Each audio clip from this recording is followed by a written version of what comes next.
ఆకాశ గగనాలను నీ జ్ఞానతో కొలిచితివి. ఆకాశ గగనాలను నీ జ్ఞానతో కొలిచితివి.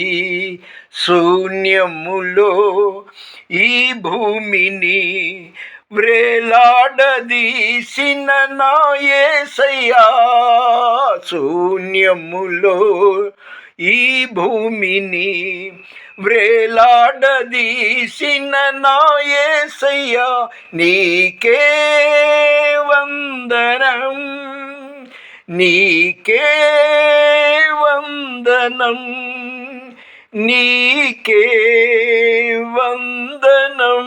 హల్లెలూయా. అందరు బాగున్నారా? ఈరోజు టుడే June 30, ట్యూస్డే 2026, జూన్ 30వ తేదీ మంగళవారం 2026వ సంవత్సరం ఉదయం. టుడే గాడ్ ప్రామిస్, దేవుని వాగ్దానం. రెవల్యూషన్ చాప్టర్ 3:21, ప్రకటన గ్రంథం 3వ అధ్యాయం 21వ వచనం. జయించు వాణిని నాతో పాటు నా సింహాసనము మీద కూర్చుండనిత్తును. దేవుడే అంటున్నాడు. ఆయన సింహాసనం, ఆయన పాదాల ఎదురుగా నిలబడటానికి కూడా అర్హత లేని మనకి నాతో పాటు నా సింహాసనము మీద కూర్చుండనిత్తును. ఒక మాట చెప్పి ముగిచ్చేస్తాను. నువ్వు దేవుడికి సమర్పించుకున్నావు. దేవుడు దేవుడు దేవుడు స్తోత్రం స్తోత్రం అని ఉండాలి. కుటుంబం అన్న తర్వాత 66 సమస్యలు ఉంటుంది. సంసారం ఇది సముద్రం ఉన్న ఏదొచ్చు కానీ సంసారం ఏది లేవు కదా.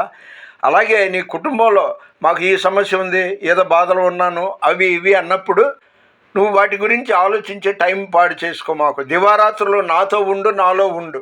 వాళ్ళ గురించి యెహోవా ఈరే. వాళ్ళకి నోరు ఉంది, ప్రార్థన చేసుకుంటారు, వాళ్ళు చదువుకున్నోళ్ళు. అయితే వాళ్ళ గురించి వాళ్ళకి నీ ఆశీర్వాదం ఉంటుంది అని దేవుడు నన్ను గద్దించాడు.